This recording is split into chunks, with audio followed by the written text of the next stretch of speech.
quero convidar você a abrir um livro que é um pouco mais difícil, né? Alguém está enxergando o que está escrito lá? Não, né? Não dá, né? De manhã, não sei como é que resolve esse problema. Não tem como resolver, né? Tem que ser lume mais forte. Então tá bom. Então eu vou falar para vocês se está escrito. Ou uma tela preta. Vai inverter, né? Pintar ela de preto resolve? Ajuda? Vamos pensar nisso aí. Amós, capítulo 6. Eita, agora vai ser uma luta, hein? Para quem está só com a Bíblia vai ser uma luta, hein? Para quem está com o celular vai ser mais fácil. Amós é um profeta? É um profeta pequenininho, menorzinho. Então vai a diquinha que está lá no finalzinho do Velho Testamentozão, que é grandão.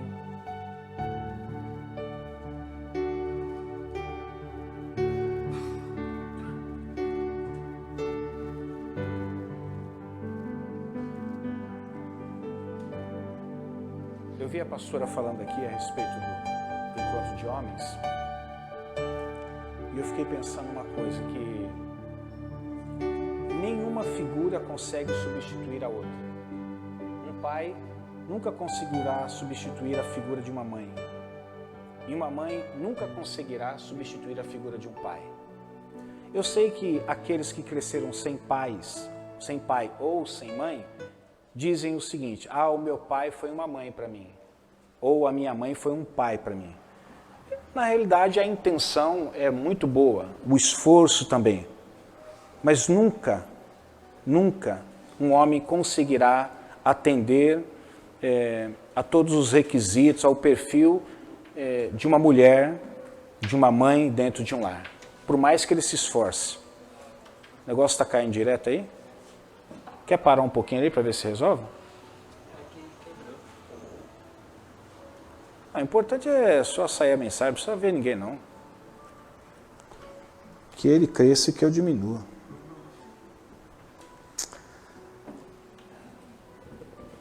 E é interessante que isso é impossível mesmo, porque Deus nos fez diferentes. Deus fez o homem com um perfil, a mulher com um perfil. Infelizmente, existem lares que ficam sem os pais, talvez porque o pai falece ou a mãe acaba falecendo, e o pai ou a mãe tem que, de certa forma, suprir essa necessidade. Mas sempre ficará um vazio. Sempre. O ideal é aquilo que Deus sempre criou. Ter a figura masculina e a figura feminina. E, obviamente, não apenas a figura, mas uma figura que exerça também o papel. Não adianta existir a figura masculina que não exerce o papel de homem na família. Não adianta existir a figura feminina se não exerce o papel que Deus determinou, predeterminou para ela também. Então a questão não é só a figura, mas também o exercício daquilo que a figura foi convocada para fazer, né? Então vamos lá para Amós capítulo 6. Nós vamos ler 6 versículos. Versículo 1. Vai sem pressa, filho, não precisa ter pressa não, viu? Não é importante assim, a imagem, tá? Todos encontraram? Eu dei uma enrolada aqui, porque eu sei que é um pouco mais difícil, né, até achar. Vai que você procure lá no Novo Testamento, não acha o Amós aí. De repente ele caiu e voltou para o Velho. Então vamos lá? Diz assim: ai de vocês, que vivem tranquilos em Sião, e que se sentem seguros no monte de Samaria. Vocês, homens notáveis da primeira entre as nações, aos quais o povo de Israel recorre. Vão a Calné e olhem para ela. Depois prossigam até a grande Amate, ou Ramate, e em seguida desçam até Gate, lá na Filístia. São elas melhores do que os seus 2 reinos? O território delas é maior do que o de vocês? Vocês acham que estão afastando o dia mau, mas na verdade estão atraindo o reinado de terror. Nossa, se eu ouvisse uma palavra dessa de um profeta, eu não sei, acho que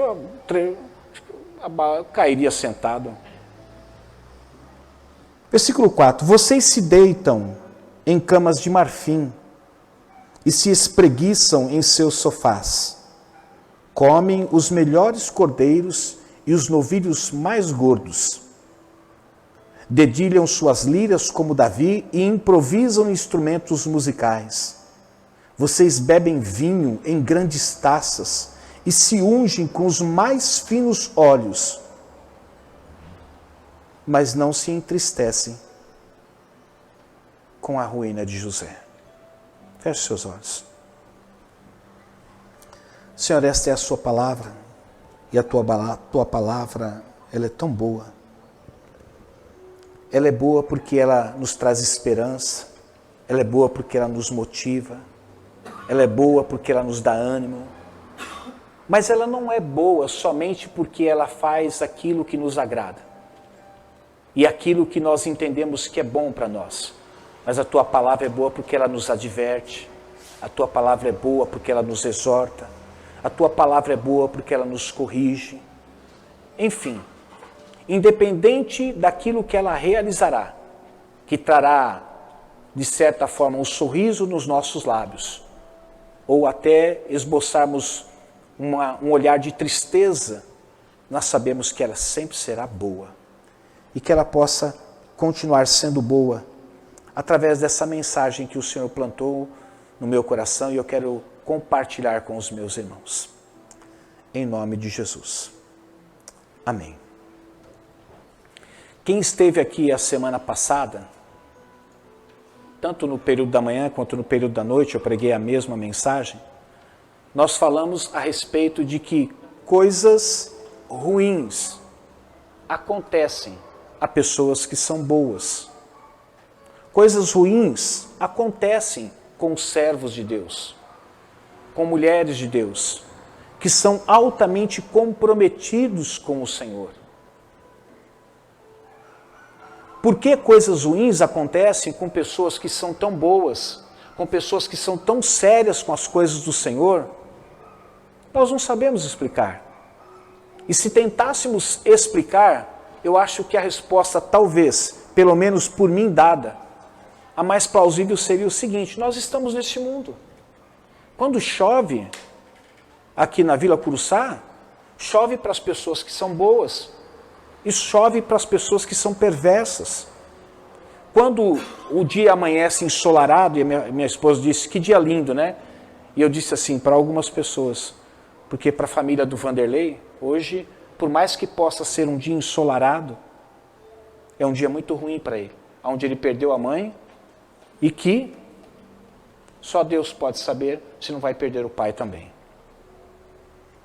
Mas quando o sol nasce e fica um dia tão ensolarado, tão embelezado como esse, nós sabemos que o sol ele vai atingir as pessoas boas, as pessoas comprometidas com o Senhor, as pessoas que levam a sério o reino de Deus, mas também vai atingir aqueles que são zombadores, chacoteadores, aqueles que não estão nem aí, que são indiferentes, muitos que nem acreditam na existência de Deus e que tudo isso é obra do acaso. Talvez essa resposta, obviamente por mim dada, por outra pessoa, poderia ter uma resposta muito mais adequada. Eu entendo que não pode fugir muito disso. Nós estamos nesse mundo. E nesse mundo nós passaríamos por aflições. Mas hoje eu gostaria de abordar um contraste. Como a semana passada eu disse que coisas ruins acontecem às pessoas boas, eu quero hoje falar que coisas boas acontecem também a pessoas ruins. E que talvez isso muito nos incomode. Eu sei que incomoda coisas ruins acontecerem com pessoas que são boas. Quando hoje pela manhã eu recebi a notícia que a pastora Linda havia falecido e que o falecimento dela veio através de um trágico acidente, onde ela estava visitando seus parentes, seus amigos, a pergunta dentro de mim foi aquela que veio dentro de você. Por quê?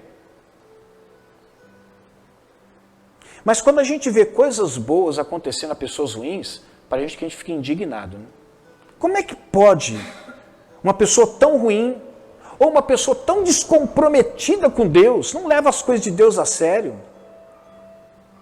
É muito mais um fanfarrão, um brincalhão, do que alguém que se dedica a uma vida de intimidade com Deus, um relacionamento profundo com Deus, e parece que sobre a vida dele vem coisas boas.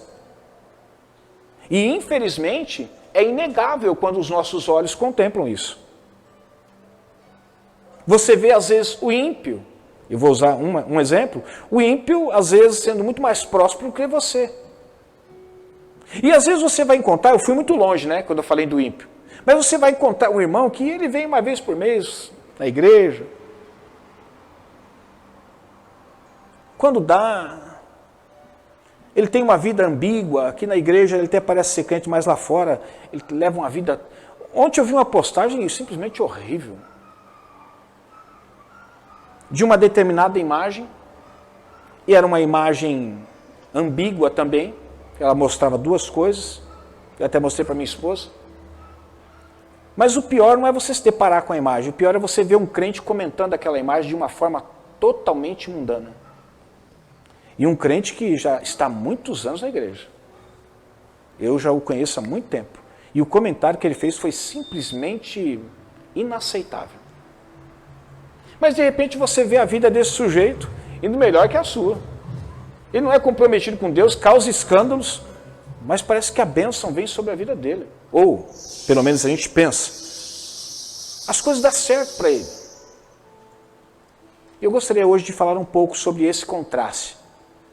Que da mesma forma que coisas ruins acontecem a pessoas boas e pessoas comprometidas com o Senhor, coisas boas acontecem com pessoas que são ruins ou com pessoas que não são comprometidas com o Senhor.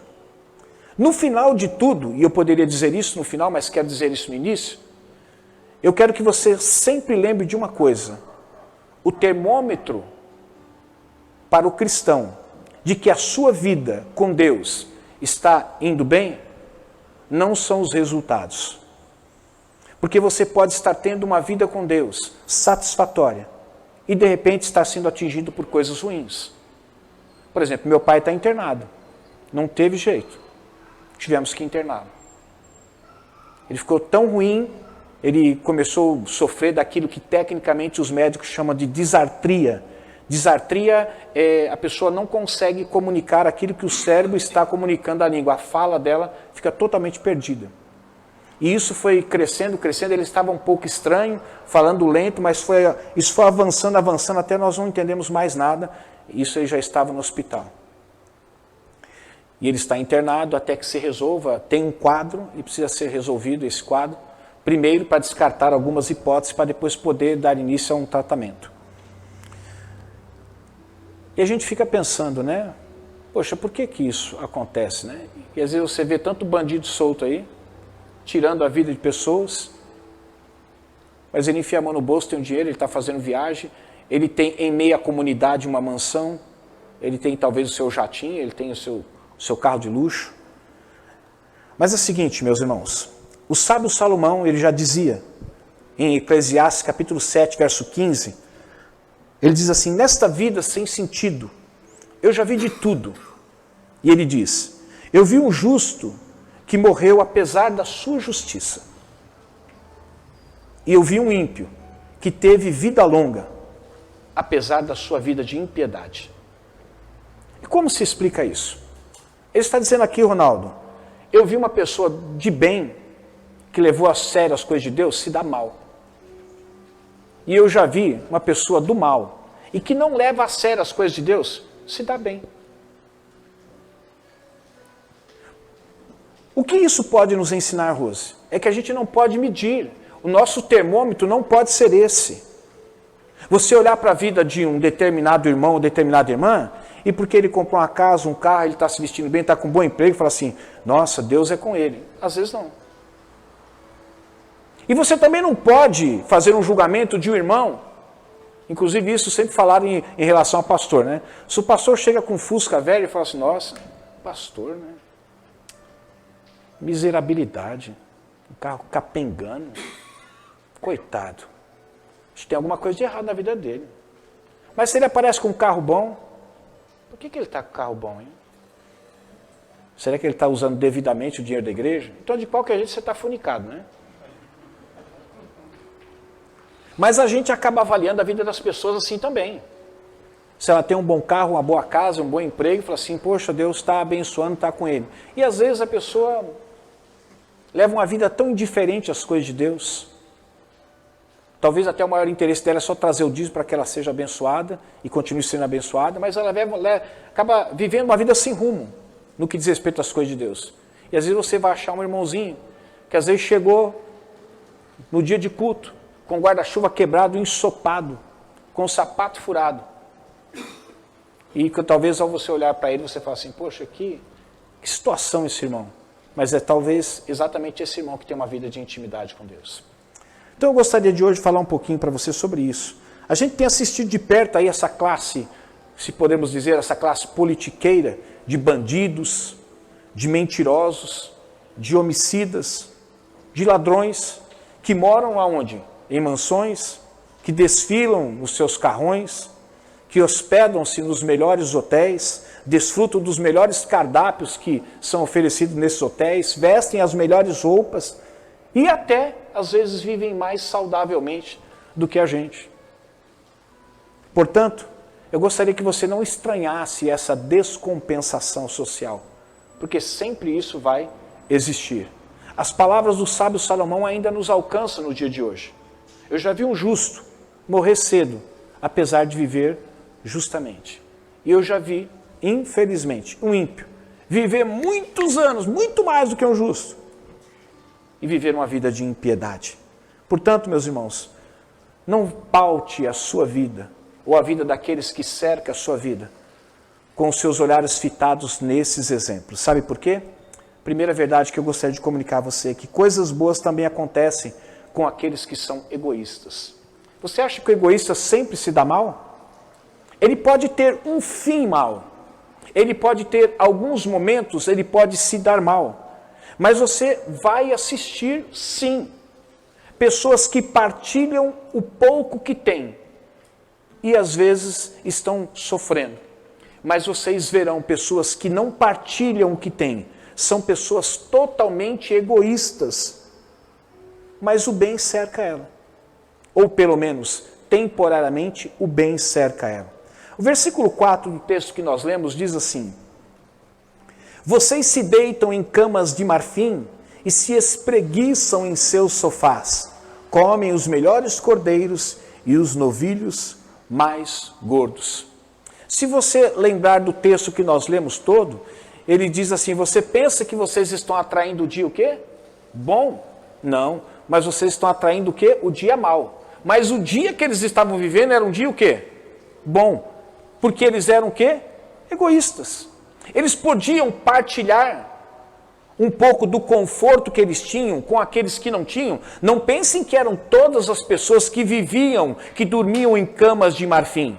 Não pense você que eram todas as pessoas que se espreguiçavam nos seus sofás mais aconchegantes. Não pense que eram todas as pessoas que comiam os melhores cordeiros ou os novilhos mais gordos. Não, era uma camada da sociedade que desfrutava disso. Enquanto que talvez a outra camada da sociedade, que dentre eles poderia haver muitas pessoas que tinham um relacionamento com Deus, em profundidade com Deus, estavam sofrendo. E aí então a gente vê o contraste de pessoas boas que estavam experimentando coisas ruins e de pessoas ruins que estavam enfrentando coisas boas, experimentando coisas boas. E que por experimentar coisas boas não fazia questão, Maurício, de partilhar as coisas boas que a ele foi dado de uma forma lícita ou ilícita para compartilhar com aqueles que não tinham. E ainda hoje nós vemos esse desequilíbrio social. Quantas vezes nós nos indignamos, principalmente com essa classe de político que rouba, aí são processados, aí tem a primeira instância, segunda instância, terceira instância, 10ª instância, 20ª instância, aí quando chega na instância que vai condenar o cara, já caducou. Você está livre porque agora já, não é caducar que chama, já prescreveu. Obrigado, filho. Já prescreveu o crime. Aí você pergunta para Deus, por que pessoas que pensam só nelas são tão egoístas? Acontecem coisas boas. Eu não sei explicar, eu só sei de uma coisa, que isso vai acontecer e você tem que aceitar isso. Você pode não concordar com isso, mas não pense que coisas boas vão acontecer somente com pessoas boas. Não pense que coisas boas vão acontecer somente com pessoas que têm um relacionamento com Deus, que levam a sério a vida de relacionamento com Deus. Não, às vezes você vai encontrar o contrário. Gálatas 5, 19 diz assim, e 20. Ora, as obras da carne são manifestas: imoralidade sexual, impureza, libertinagem, idolatria, feitiçaria, ódio, discórdia, ciúme, ira e egoísmo. O egoísmo, ele nada mais é do que uma manifestação da natureza carnal do ser humano. E que, infelizmente, não atinge somente aqueles que não conhecem a Cristo. Às vezes, atinge também aqueles que conhecem a Cristo. Tanto é que no versículo, depois ele diz assim, mas que haja em vocês a manifestação do fruto do Espírito, não a manifestação das obras da carne. Porque o egoísmo, ele pode atingir pessoas que não são cristãs, mas infelizmente, embora impróprio, atinge também pessoas que são cristãs. Cristãs no aspecto de que conhecem a Cristo, de que professam a fé cristã. Eu não sei porque o mundo tanto se escandaliza quando vê coisas erradas acontecer dentro da igreja. Porque infelizmente não deveria acontecer. Não é que não deveria acontecer. Era bom que não acontecesse, mas tem que acontecer. Para que se manifeste aqueles que verdadeiramente são filhos da luz e aqueles que continuam sendo filhos das trevas. É necessário que isso aconteça. O escândalo é bom que aconteça? Não é bom, mas é necessário. Ainda mais quando o escândalo acontece dentro da igreja, não é bom que aconteça. Recentemente eu disse para uma pessoa, filho, não faça parte, não seja mais um da classe pastoral que se envolva com esse tipo de coisa. Pare com isso, pare de envergonhar a classe pastoral, pelo menos. Romanos 2,8 diz assim, mas haverá ira e indignação para aqueles que são egoístas. O egoísta não vai colher nada no final da sua vida. Ou no percurso da sua vida, em alguns momentos, ele não vai colher nada como final, que seja diferente de ira e indignação, embora em alguns momentos ele receberá coisas boas. Eu estou dizendo isso para você, meu irmão.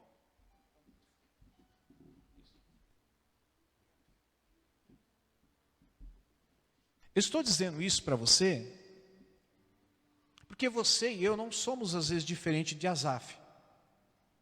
Quando a gente vê o egoísta se dando bem, a gente, às vezes, chega a falar para Deus aquilo que Asaf disse. Em vão purifiquei o meu coração. Eu sei que, às vezes, a gente não gosta de admitir isso, mas acontece. E uma inveja nasce dentro da gente, não é?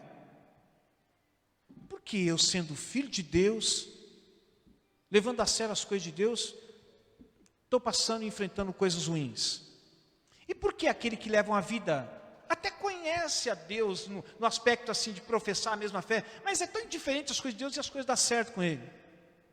Eu acho que está sendo perca de tempo eu purificar o meu coração. Não está me levando a caminho nenhum. Não está fazendo com que chegue até a mim aquilo que tem chegado até ele, mesmo ele vivendo de uma forma descompromissada. Meu irmão, nunca faça o bem esperando a recompensa. Faça o bem porque é o certo fazer o bem. Deixe de fazer o mal, não com medo da consequência que aquele mal pode trazer, mas porque o mal fere, entristece o Espírito Santo de Deus. É que às vezes nós estamos trabalhando com consequências. Vou fazer o bem porque eu quero colher o bem. Não faço o bem porque é o certo.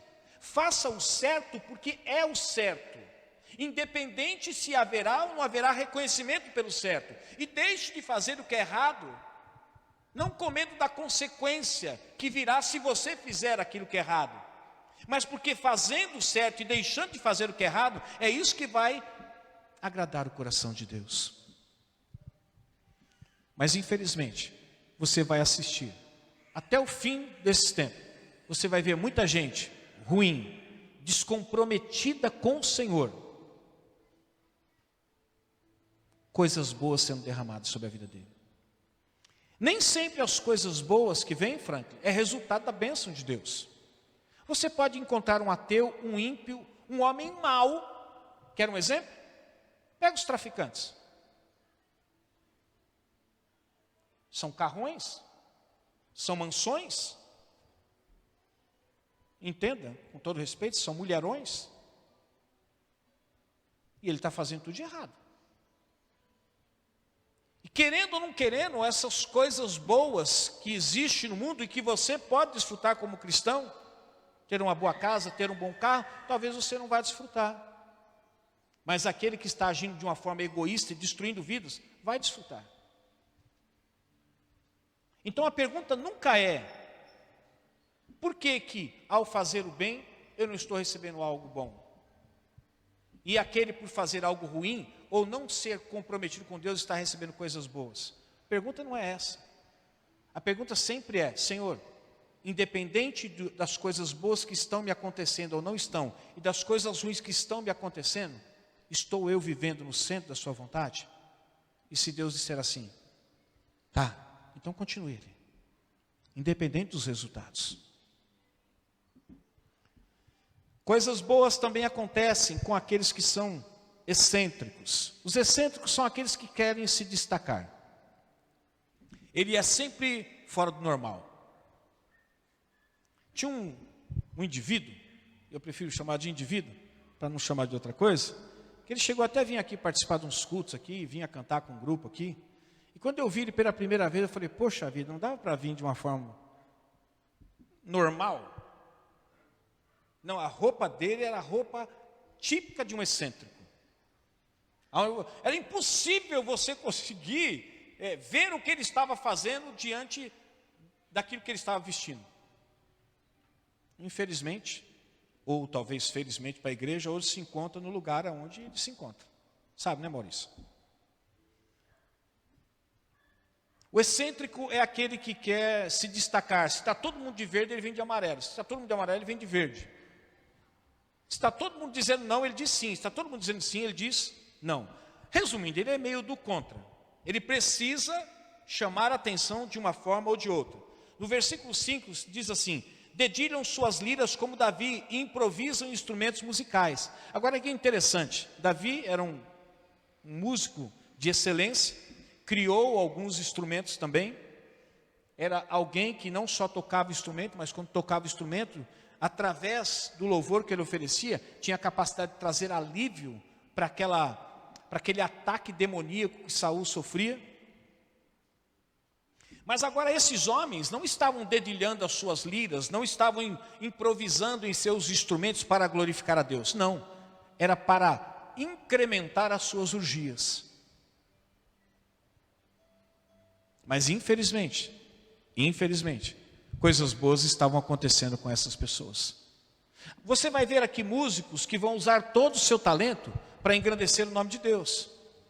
Você vai olhar aí fora, talvez, e infelizmente, o mesmo músico usando o mesmo instrumento, usando a mesma voz, talvez para despertar nas pessoas paixão por pessoas indevidas, por despertar em você um desejo sexual por alguém indevido. Mas infelizmente usando o mesmo instrumento, usando a mesma voz. E que você vai ver que às vezes o músico que está aqui na frente não é alguém tão bem sucedido financeiramente, talvez tenha dificuldade de arrumar um emprego, talvez não é tão reconhecido na própria igreja, mas você vai ver o músico lá fora sendo reconhecido, se dando bem, tendo um bom salário. E às vezes o músico olha aqui dentro e ele fica assim: por que eu estou fazendo as coisas para o Senhor? Não estou sendo reconhecido como poderia ser. E por que ele faz as coisas que não é para o Senhor? Usa o talento que ele tem a voz que ele tem, e infelizmente acaba despertando nas pessoas algo indevido, mas as coisas dão certo para ele. É porque isso vai acontecer mesmo.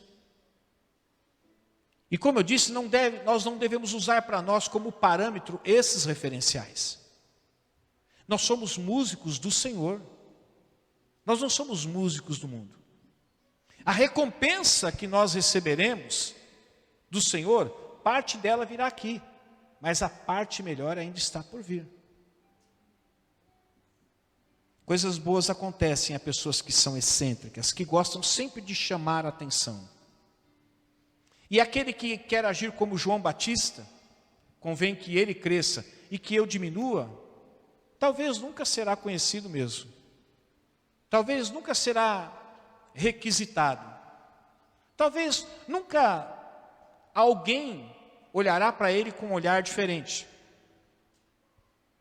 No entanto, os excêntricos que gostam de se destacar, vão encontrar um lugar ao sol muito melhor do que aquele que está fazendo o que é certo fazer, mas que talvez por alguma razão nunca vai encontrar um lugar ao sol da mesma forma que esse encontrou. Lucas capítulo 20, verso 46, tem um público que já existia naquela época e que existe no dia de hoje. Eu não sei se eu até diria que numa intensidade muito maior, intensidade não, numericamente falando, muito maior do que na época de Jesus. Lucas 20, 46, Jesus dizendo: cuidado com os mestres da lei, os professores. Eu ia falar professor de teologia, mas eu vou estragar porque eu posso estar no meio, né? E eu não posso denegrir a classe, mas até alguns professores de teologia também. Eles fazem questão de andar com roupas especiais e gostam muito de receber saudações nas praças e de ocupar os lugares mais importantes nas sinagogas e os lugares de honra nos banquetes. E muitas vezes eles se dão bem. Aliás, quem é que a igreja chama como atração? O José Pereira, o pregador? Ou a irmã Mariazinha, cantora? É claro que não. A igreja chama esses que gostam de ser reconhecidos, inclusive financeiramente. Se você não pagar, ele não vem. Eu me lembro que um tempo atrás, eu queria trazer uma pessoa aqui, que é razoavelmente conhecida, mas um talento muito grande. E eu acho justo as pessoas que têm despesas, né? Sai daqui, vai para um lugar, tem as despesas. Eu acho justo, nada mais justo que a igreja custear isso também, ajudar na venda dos CDs. Eu acho que é desonesto você não fazer isso. O que eu acho desonesto é o que foi pedido para mim. Aí quando falou o que tinha, eu falei assim, vem de avião. Até a passagem de avião não tem problema, que é um lugar, de certa forma, um pouco longe, a pessoa tem que se locomover rápido, tem que voltar rápido, também nenhum problema quanto a isso. Mas ele traz a esposa dele. Eu falei, mas eu estou chamando ele para cantar, não a esposa dele, né? E aí já são duas despesas, porque também já é hotel. Ele falou, não pode ficar na minha casa? Não, eles não ficam, eles gostam de privacidade. Então, aí já é um hotel para duas pessoas. E aí já foi aumentando. Eu falei, obrigado, filho, deixa lá que eu vou enganando o povo cantando a música dele lá, e o povo gostando de eu cantando mesmo, e deixa do jeito que está. Coisas boas acontecem, você vê que essas pessoas vão prosperando, vão crescendo, às vezes se tornando ainda mais conhecidas, porque o centro da vida delas não é Jesus. Mas o centro da vida dela, às vezes, é o ministério dela e é ela própria. Então você verá muitas vezes os excêntricos se dando bem. E aqueles que estão se tirando do palco, se tirando de cena, muitas vezes se dando mal. Mateus 6,16 diz assim: quando jejuarem, não mostrem uma aparência triste como os hipócritas, pois eles mudam a aparência do rosto, a fim de que os homens vejam que eles estão jejuando. Eu lhes digo verdadeiramente, que eles já receberam a sua plena recompensa. Olha, pior do que você não receber recompensa aqui, é você não ter recompensa nenhuma para receber no céu. Porque tudo aquilo que você tinha para receber no céu, você já recebeu na terra. E Jesus aqui está fazendo uma advertência quanto àquelas pessoas que iam jejuar. O jejum é algo que você tem que manter em segredo, você e Deus. Você não tem que sair tocando berrante, nem anunciando que você está em jejum. Ou mostrar-se contristado, ou até com o rosto que transmita às pessoas a sua vontade de comer um filão, ou de comer uma feijoada, para que as pessoas percebam o que está acontecendo. Eu estou com fome, mas não posso comer porque eu estou jejuando ao Senhor. Eu não sou contra o jejum coletivo, até porque nós encontramos isso na Bíblia. Mas tinha um propósito. Mas eu acho que a maioria do jejum tem que ser particular. A sua vida com Deus. E que talvez seja necessário a sua esposa ou o seu marido saber, que de manhã quando você levantar e for tomar o café, você vai dizer, não, hoje eu não quero tomar café. Ela vai dizer, por quê? Aí você vai falar. Mas caso contrário, não. Mas infelizmente, você verá essas pessoas que gostam de ser honradas, que gostam de ser notadas, que gostam de dizer que estão fazendo as coisas para Deus, se dando bem, e coisas boas vindo sobre a vida dele. E você, talvez aquele sujeito, que não gosta nem de ficar na frente do palco, gosta de ficar atrás das cortinas. Aquele sujeito que já jejuou uma semana, 2 semanas, 1 mês, 2 meses, seja lá o que for, e que a bênção foi alcançada para a vida de uma outra pessoa que estava jejuando, e a pessoa talvez nunca saiba que talvez um dos motivos principais que moveu a mão de Deus, não foi nem a oração dela, porque ela não estava tendo força para orar, mas alguém anônimo que orou e jejuou por ela e Deus se moveu. Mas que por ele não estar centrado nele mesmo, ele não está preocupado em ser o centro das atenções, certamente a recompensa aqui na terra ele não receberá. Aliás, nem será dada a ele o crédito de que foi através da oração de jejum dele que Deus se moveu. Mas quando ele chegar no céu, ele terá a sua recompensa e terá o seu galardão também. Deixa eu ver, 10h59, vou continuar à noite, tá bom? À noite, se você quiser, você abre lá no Face, eu vou continuar essa mensagem. Eu estou fazendo questão de trazer essa mensagem, não eu mesmo, mas aquilo que Deus colocou no meu coração, porque eu tenho percebido que o mundo cristão tem se pautado muito em resultados. E isso tem rotulado pessoas. Os resultados bons trazem bons rótulos, e resultados ruins trazem rótulos ruins. E não é esse o termômetro que nós temos que usar. Se nós entendermos que coisas ruins só acontecem a pessoas ruins, quando você ver alguma coisa ruim acontecendo comigo, você vai dizer assim, esse pastor é um fingido, porque no final ele deve ser ruim. Embora eu não seja boa gente também não. Pergunta o pessoal lá de casa. O pessoal de casa sabe dar o perfil exatamente de quem eu sou. Pergunta para minha esposa quem eu sou. Pergunta para o Pedro. E vocês vão ter o desenho exato de quem eu sou. Aqui eu nem posso ser tudo, né? E não é sou daquilo que gosto de ser. Às vezes sou aquilo que não gosto de ser. Mas infelizmente ainda sou. E quando você vê alguém recebendo bem, fala assim, poxa, Deus é com ele. E às vezes o fruto daquele bem que ele está recebendo é fruto de uma ação ilícita. O cara comprou o carrão de tanto sonegar imposto. Só que você olha para ele. Eu estou dizendo isso, eu estive uma vez numa determinada cidade, e tinha um grupinho lá de pessoas que eram prósperos, bem prósperos, mas eles vendiam CD pirata. Era da igreja. E eu fiquei com aquela dificuldade assim, poxa, está certo vender CD pirata, mas por outro lado está abençoando, ele está abençoando a igreja também. Acho que não deve estar tão errado, né, na minha imaturidade na época. Deve ter algum mistério nesse meio aí, né, Henrique? Algum mistério que permite que as coisas aconteçam. Quando Deus precisar de usar de meios ilícitos para abençoar o seu povo, desculpe-me, ou eu não estou servindo o Deus certo, ou você está equivocadamente servindo o Deus errado. Deus é santo e não precisa fazer uso. Ele até permite que algumas coisas ruins aconteçam, para que possa redundar-se no bem, mas não que ele tenha provocado aquele mal. Deus é santo e perfeito. Ele não se contamina com o pecado. Então eu quero que você vá para a sua casa pensando nisso. Não meça a si próprio e não meça a vida das pessoas pelos resultados que você tem assistido. Coisas ruins sobre ele, deve ser algum pecado na vida dele. Coisas boas, deve estar vivendo uma vida de santidade. Não. Às vezes aquele que está enterrado no pecado, está recebendo coisa boa. E aquele que está vivendo uma vida de santidade, ainda não chegou o tempo dele receber as coisas boas, por conta disso ainda está recebendo coisas ruins. Mas o nosso termômetro nunca será esse. Você pode ver gente deitada em camas de marfim, mas não significa que isso é resultado da bênção de Deus.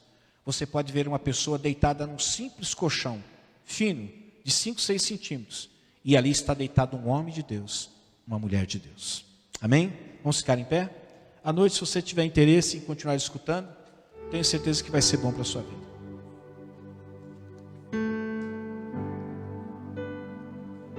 Tem uma música, que agora de improviso me veio agora, não vai dar para tocar. Mas é uma música que me veio ao coração quando me roubaram o carro aqui. Eu estava vindo pegar minha maleta para ir pregar numa outra igreja.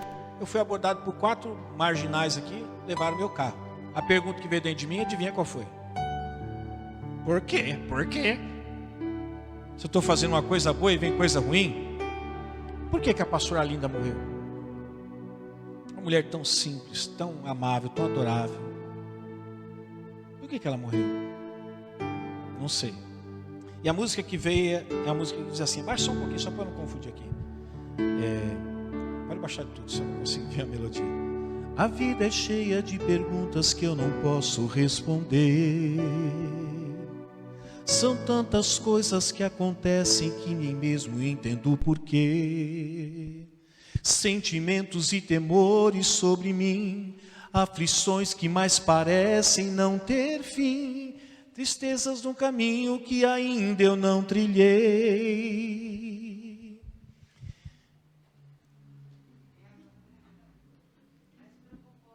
Como é que é? E mesmo em meio à tempestade eu posso então ouvir a tua voz, que veio como brisa sussurrando em meu coração, acalmando minhas dores e emoções, dissipando tempestades, furacões. Decidi confiar em ti. De uma coisa eu sei, decidi confiar. O impossível por certo se revelará. Então eu sei, agora esqueci tudo. Mas a música falava, eu não entendo porque algumas coisas acontecem. E eu não entendo o porquê. Até porque alguns temores vêm sobre mim, coisas que eu não esperava acontecer. Porque nós estamos nesse mundo, meus irmãos. E que perdendo ou ganhando, vamos continuar servindo a Cristo. E se de repente estou vivendo um momento difícil, resultado das minhas más escolhas, ou simplesmente não fiz más escolhas, mas por alguma razão Deus permitiu que coisas ruins viessem sobre minha vida, não importa, vou continuar servindo a Ele. E quando as coisas boas também vierem, serei grato ao Senhor, mas eu não vou pautar a minha vida com Deus, com os resultados de coisas boas ou coisas ruins, não. A minha vida deve ser pautada no meu relacionamento com Ele.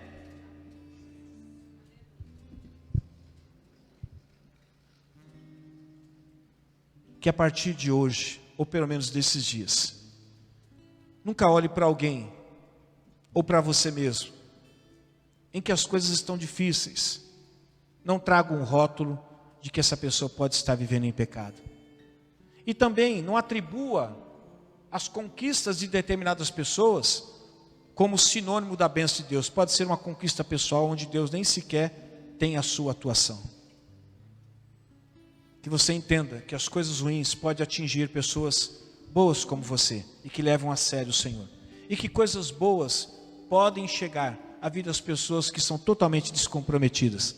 Mas saiba que se você perseverar na hora certa, a sua recompensa chegará. Amém? Oi.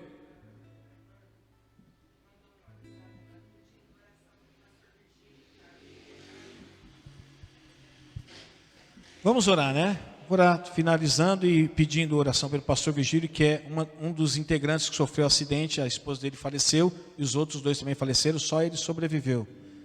Então vamos orar por ele. Por que Deus não poupou a vida da pastora Arlinda? E por que Deus está poupando a vida do pastor? Não sei. Só que nós temos que estar preparados, tanto para ficar, quanto para partir.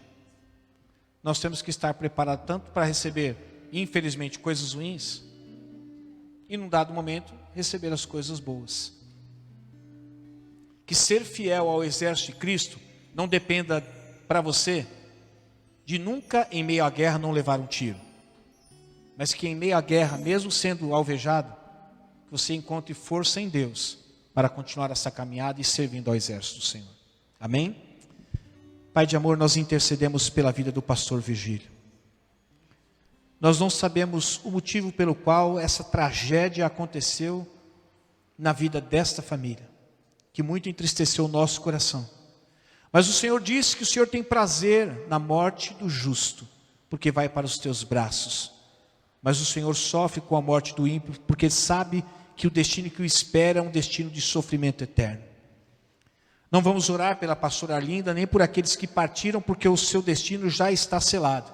Mas nós oramos pela vida do pastor Virgílio, que ainda, Senhor, está mostrando evidências de que pode sobreviver. Senhor, tu podes visitar ele aonde ele está e fazer um milagre. E nós seremos gratos ao Senhor. Esse é o desejo do nosso coração, da sua igreja. E nós oramos pela vida do Vanderlei, pela vida dos seus irmãos, sua irmã, para que o Senhor dê força necessária para eles, neste momento tão difícil, Pai, de perda e de um possível ganho, sendo a vida do pastor Virgílio restaurada. Que o Senhor possa dar a força e a sabedoria necessária neste momento.